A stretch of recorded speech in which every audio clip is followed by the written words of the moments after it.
Okay, news is that Dele Alli will be out until early March with his hamstring injury. This is another blow to Tottenham's squad depth. They've lost Harry Kane. Son is away with the Asian Cup duties with South Korea. Lucas Moura is injured as well. Moussa Dembele's just been sold. So it's not just Harry Kane being injured. There are other issues surrounding the depth of Tottenham's squad. Llorente isn't getting enough game time even before Harry Kane got injured. So if you need to throw him up front for 90 minutes, he hasn't played much in the league. Yes, he's done reasonably well in the FA Cup, but it's going to be interesting to see how Mauricio Pochettino manages the squad now. Will he dip into the youth squad and find some 17, 18, 19-year-old who may be on the fringes of the first team squad and promote them to the senior squad in this next 6-7 weeks while some of these players are projected to be out for? Dele Alli is crucial to the heartbeat of Tottenham's side, how they play. He's high energy, he is good in attack and defence, he's aggressive as well, he tackles, he's pretty much your utilitarian midfielder who can do defensive stuff and attacking stuff. You've got Eric Dyer, he's going to be playing more, possibly in a more attacking role now that Dele is out. Will that suit Eric Dyer's style of play?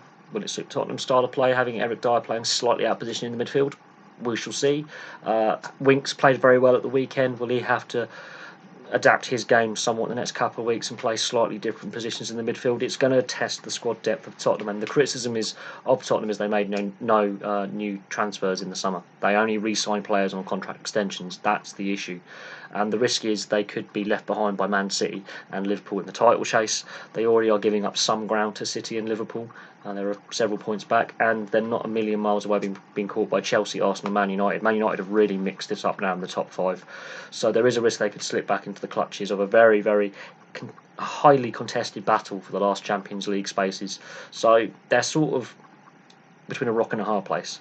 They're obviously involved in the League Cup. They have a very good chance of winning a trophy there. They're still involved in the FA Cup. They've got a good chance of winning a trophy there, and they're not out the Champions League or the Premier League title race either. So they're still in four competitions, but it's going to be very, very difficult for them to compete for silverware unless they somehow work out, do we promote some youth players into the squad and give them a run out for the next 6 weeks, give them some game time, which could help alleviate some of the issues. But there is calls on Pochettino to make a signing, even if it's just injury cover, because the squad depth is being tested, and without Dele Alli that could be crucial. But we'll have to see how they respond this weekend in the FA Cup and in the league going forward, and in the Champions League as well going forward, how they respond to the injuries that they've had and the players that are out, and how well they manage the squad. They could come out of this unscathed.